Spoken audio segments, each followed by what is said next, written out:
అయ్యగారు పంపారయ్యా. ఊరుకోవడం కాదు, సుశీల ఆ కోటలో ఉంది, అక్కడికి తీసుకెళ్ళమంటే ఇక్కడికి తీసుకొచ్చారు. నేను వస్తాను కదా, మీరు రండి. నీకు పూజ చేసి దిష్టి దించుకున్నాక వెళ్దాం. సరే అలాగే.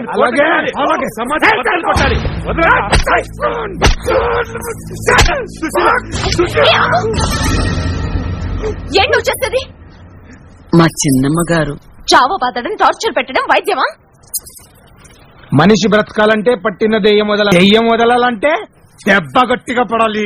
నాకేమైనా సరదాన కొట్టాడా? ఈ రోజుల్లో కూడా దెయ్యాలున్నాయని ఇంకా నమ్ముతున్నావా? దేవుడు ఉన్నాడని నమ్ముతావా? నమ్ముతాను. అయితే అప్పుడు దెయ్యం ఉందని కూడా నమ్ము. ఏది దెయ్యం నాకు చూపించు. నొప్పిగా ఉందా?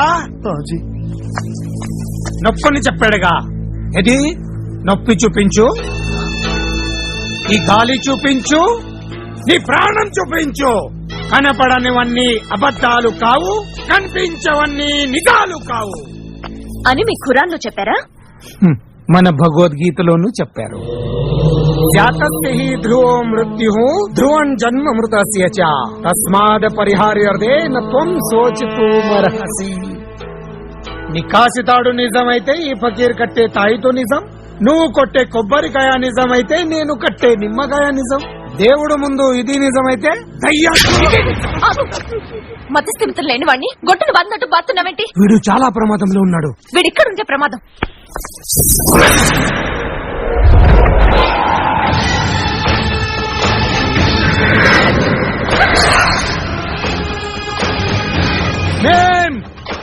ప్రమాదంలో ఉన్నది వాడు కాదు, నువ్వు.